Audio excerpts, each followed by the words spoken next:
Anyway, so the final presentation in here for today is by Jayne Lewis. I'm pretty sure everyone in the room will either know Jayne or know what Jayne has done over the last decade and a half in the beer industry. Now started upon a new life as Full Colour Life. And yeah, I'm not going to say too much more because I guess you've got plenty to say. There'll be a 15-20 minute presentation from Jayne, and then if there's any questions from the floor, I will run around with a microphone. And yeah, brewer to leader, building resilience, learning to lead, and dealing with burnout, which I'm sure many of us can relate to right about now. So, cheers, Jayne.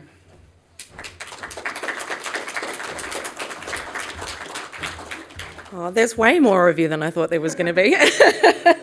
Obviously, thanks for joining me last, session in this particular room for the day.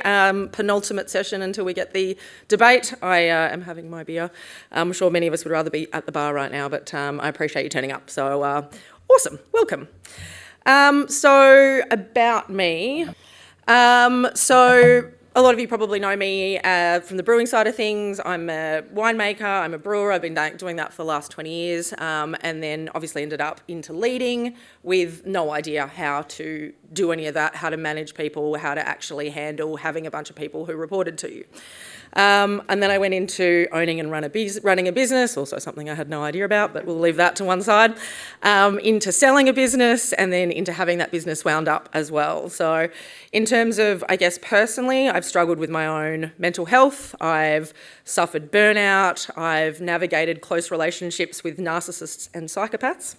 And through my career, I noticed that as I've been going through, I was losing interest in brewing. I got to the stage where that was just, people would start talking to me about malt or hops and I would just glaze over and realise that that was just not really my thing anymore, and was really into the people side of things. So I was like voraciously reading psychology books. I did a course on the psychology of business and management. I was just trying to get as much into my brain as I could about how other people's brains worked. Finally decided that I was going to pursue coaching, mentoring and consulting. And that, I guess, is where it finds me right now. And effectively my whole ideal is setting out to help create happier workplaces where people thrive and flourish. So for me, this is all kind of lived experience stuff. This is not textbook kind of management leading stuff. This is Jayne Lewis experience bits and pieces. So feel free to challenge me on any or all of it. So I guess for me, it's always important to understand, we talk a lot about leadership, but why should you give a shit about leadership? Why is that actually something that you should care about? And if you're looking at it from a team and a leader perspective, the manager and the team leader in a team accounts for 70% of the variance in team engagement. So the person who is managing you has such an impact on your day-to-day life, and obviously as the manager you recognise how much impact you have on the people who are working with you as well. If you're a business owner, for the business owners in the room, business units with engaged workers have 23% higher profit compared with business units with miserable workers.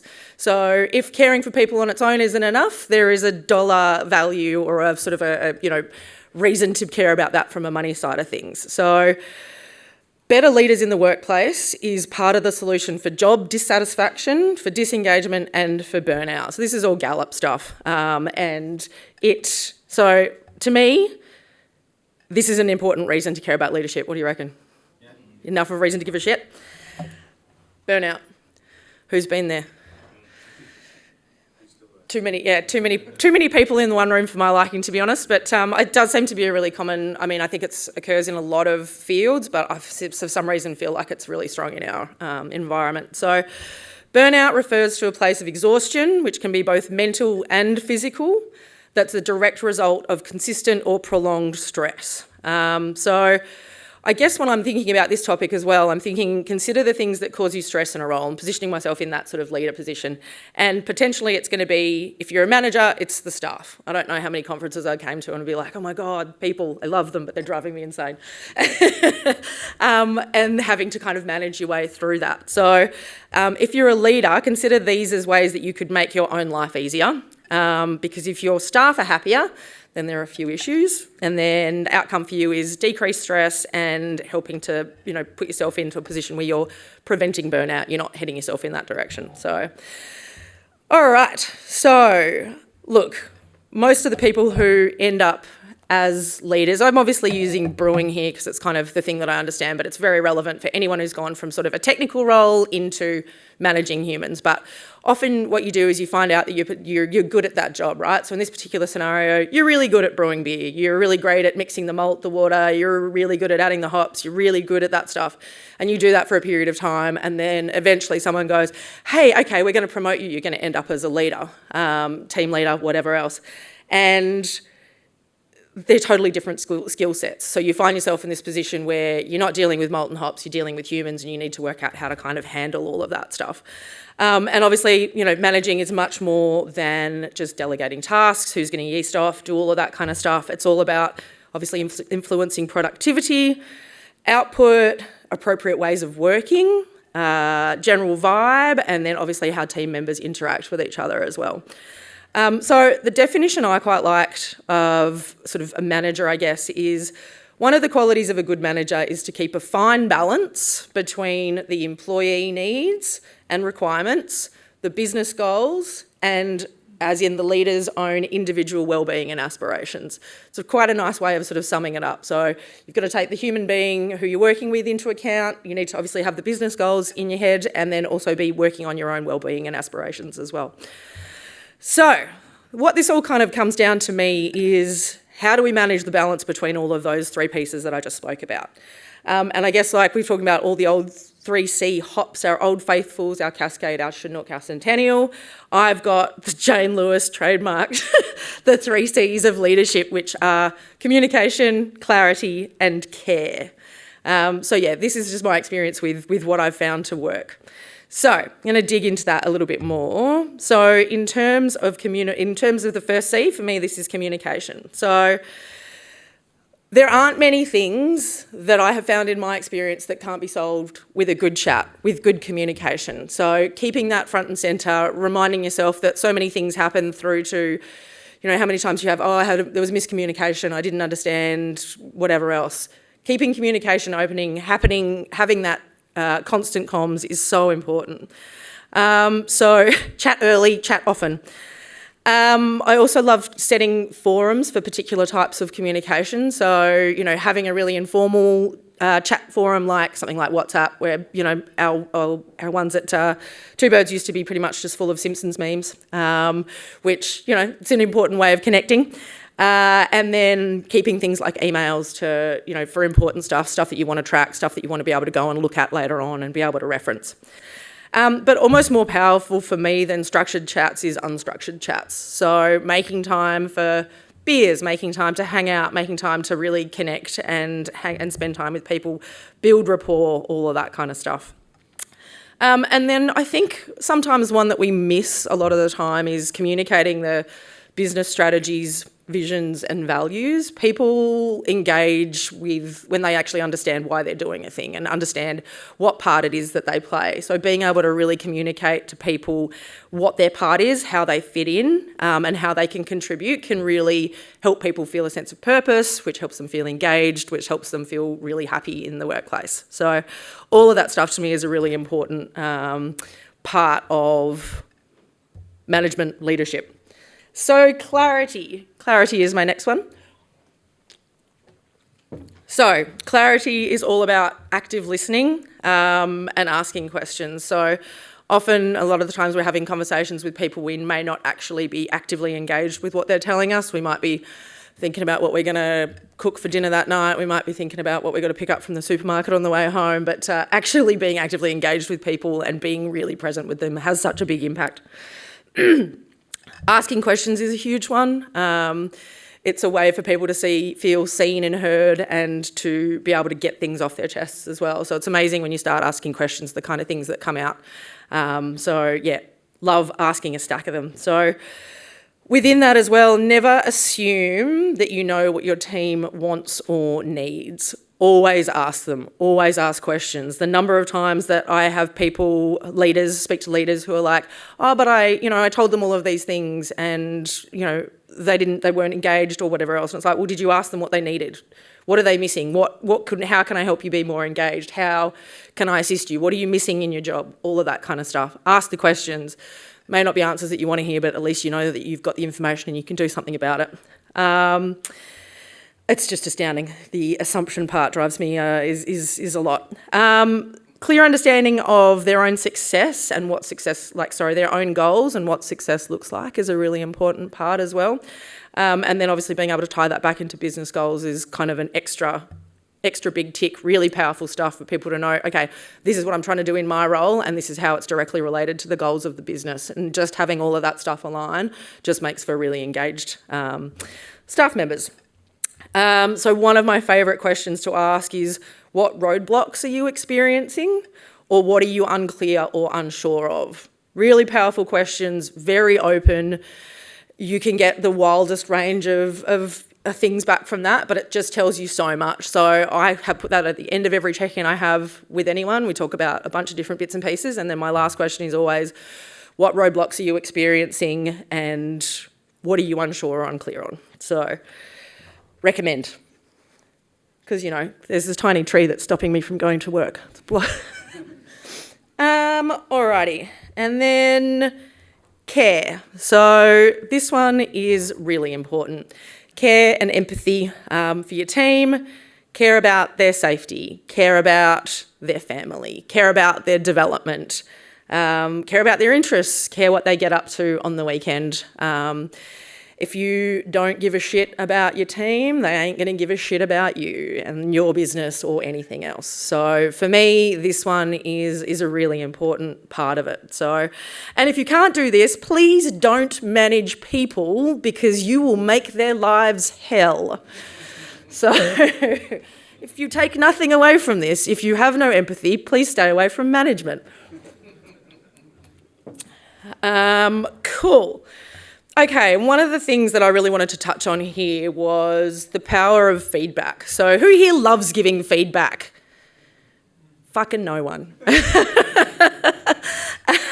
Who here feels more like Homer when they have to give feedback? Who would rather run the opposite direction, hide in a bush, whatever, do anything other than give feedback? Yeah, cool. So one of the stats is that recognition is the number one thing that employees say their manager could give them to inspire them to produce great work. So that's when you take everything into consideration. That's like it outranks higher pay, it outranks promotion, it outranks autonomy, and it outranks training. If you could give someone feedback, it's the number one thing that people say is going to inspire them to produce great work. Pretty easy. Probably only takes you 2 minutes and you've managed to have these people who are happier and more engaged in what they do. So, thought I'd just throw in a little feedback model. This is from a textbook. I have stolen it. This is not mine.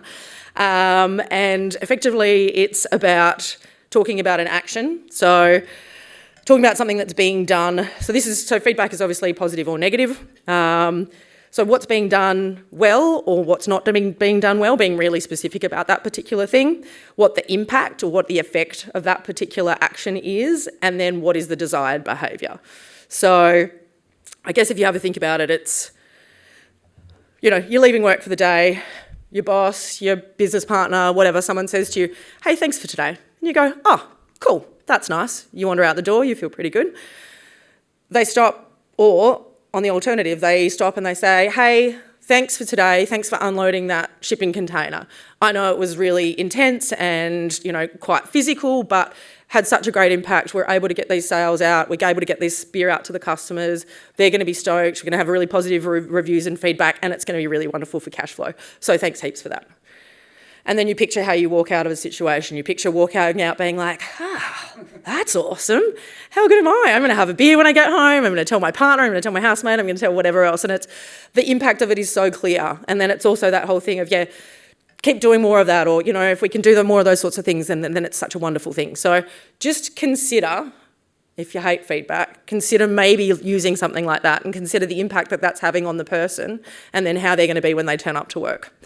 Because no positive feedback leads to underappreciated people, and no positive feedback, people feel underappreciated, they feel jaded, they feel like people aren't noticing what they're doing, or there's no negative feedback, leads to a lot of apathy, people feeling like poor quality work is coming out, no accountability, all of that kind of stuff. And all of that stuff just festers like something on Dr. Pimple Popper. So want to stay away from that. Definitely want to use feedback as much as you can. So clarifying the impact for both the giver and the receiver in that scenario can just be a really positive thing. So, all right, and then resilience. So resilience is sort of a buzzword. It's one that kind of gets thrown around a fair bit.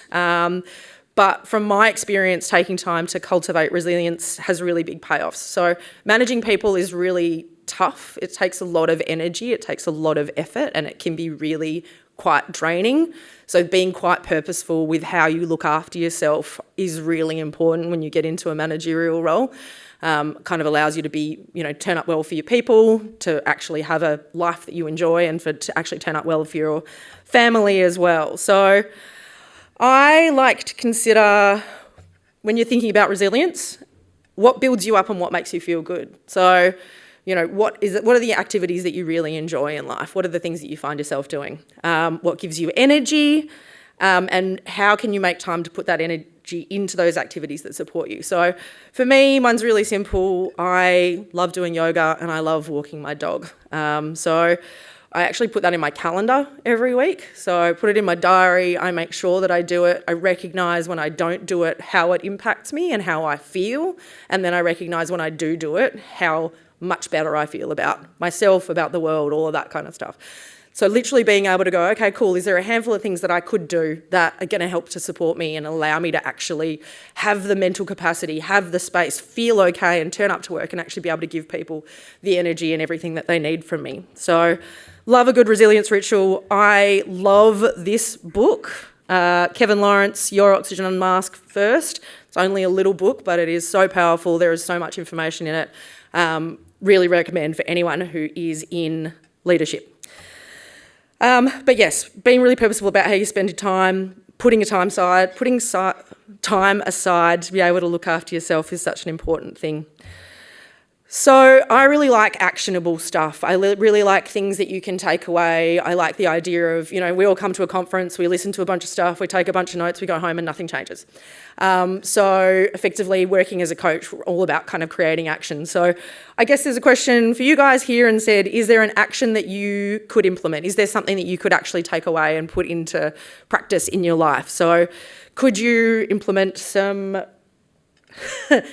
communication channels or regular catch-ups? Could you seek clarity on something? Is there something that's really bugging you that if you were able to get more clarity on it, you would feel better and you would feel like you knew what you were doing and you could remove one of the roadblocks for yourself? Could you work on understanding your team or the people that you work with as humans? Could you put aside some time to have, maybe an unstructured catch-up? Is there some feedback that you need to deliver? Is there some positive or some negative feedback something that you like, actually really need to tell that person that thing? Or is there some work you could do on developing your resilience rituals? So is there anything that struck you today that you're like, okay, cool, if I took that back and I did that, then, that's potentially something that's going to have a positive impact either for myself with your resilience rituals or a positive impact for one of my team members. So yes, love a little actionable item. So if there's anything on there, obviously take it away, bring it into your life. And then I guess a little bit about what I'm doing at Full Colour Life is focusing on empowering women, supporting business founders and training people who are moving from this sort of transitioning into leadership roles from technical roles. And yes, again, for me, it is about creating happier workplaces. So if I kind of work on that level, then I believe that the flow-out effect from that is that there should be happier people throughout our workplaces in the brewing industry, hopefully less burnout, hopefully more resilient humans, all of that kind of stuff. But there's a whole bunch of stuff I can do, so if there's anything that you need, then feel free to reach out, have chats, all of that kind of stuff. I'm always around. Any questions?